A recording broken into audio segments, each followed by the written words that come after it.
Privacy, security. As the world moves into the digital era, these are the two of the leading issues in business and beyond today.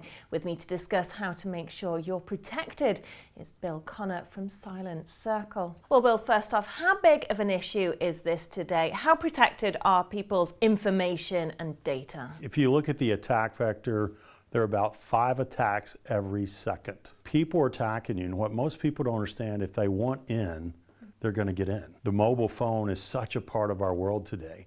And a lot of people don't even understand when they download the apps what they're agreeing to because it's in fine print. Like on Uber as an example. A lot of executives use it. Well, on that app, they can turn on your camera, they can turn on your recording. That's the kind of thing that happens. And when you're downloading apps, you don't know if it's a good app or bad app. So that's the new world. It's not just the attacks that are happening on the enterprises.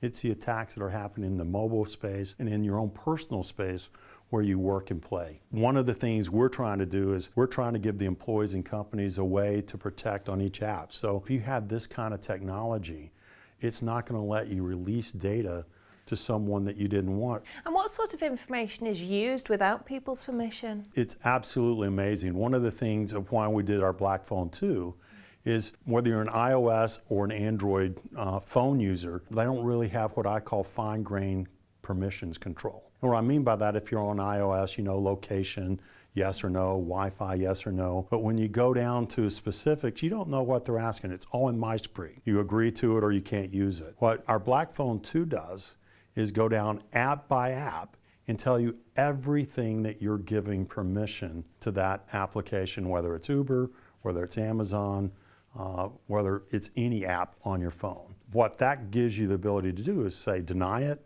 allow it, or ask before you release my private information. Now, a lot of this information, obviously when it comes to big business, is extremely confidential. So why isn't the government doing more to protect this? I don't think the government can protect businesses. I think the governments are trying to do what they can to do it. But at the end of the day, I think the enterprise has to take the ownership itself because the government's trying to protect its own self. It can't protect what your intellectual property is. So I think what corporations need to do is say, what is my sensitive information? And I don't want that out.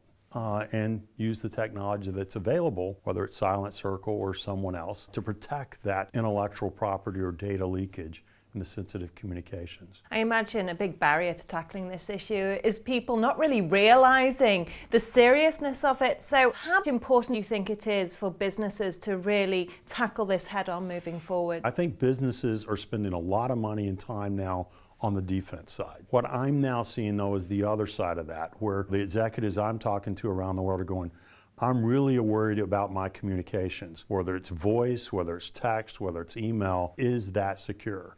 And increasingly they are aware it's not. I can tell you I travel the world with our own technology that encrypts it end to end, and no government, carrier, or anyone else, 3-letter initial, can break into it. And if they do, our technology will give you a warning and drop the communications in process. And I've had that about 30 times in the last 12 months with our own technology. So talk me through your handset, because you've actually developed this to tackle privacy and security head on. So talk me through the technology. Yeah, so it's a Blackphone 2. It's an Android enhanced device. In this case, it has a random pin that you go to get in, and then it just looks like a normal phone. The difference is with this phone, there's up to 4 virtual phones that go all the way down to the chip. So you can have Jenny, the media producer and diva magnet on that, and then you can go to Jenny, the private side, where you want your own applications that's separate from work. And you could have 2 others if you want to, one for family and friends, if you had kids or something else. You can partition that and have whatever apps and permissions are in there. The nice thing about that is then work can have its space and its protections that are conformed to it. And then at each level in those spaces, at each app, you can control what information you allow them to access about you in your private space or in your workspace. So do you envisage this being the future of smartphones, especially in the business arena? I think it's got to be. Increasingly, we live, work, and play. I want to use one device.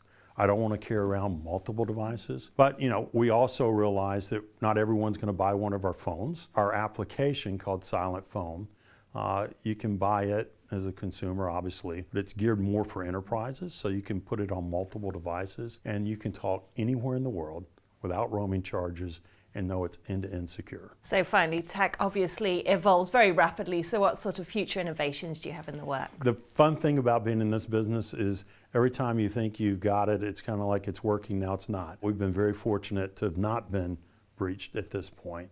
But we have an open source platform. We want people to just try to find holes, try to find areas. We pay them to find something, potential vulnerabilities. Because if they can find it, then we fix it. We'll fix it in 72 hours if someone finds one, and we'll recognize them to do it.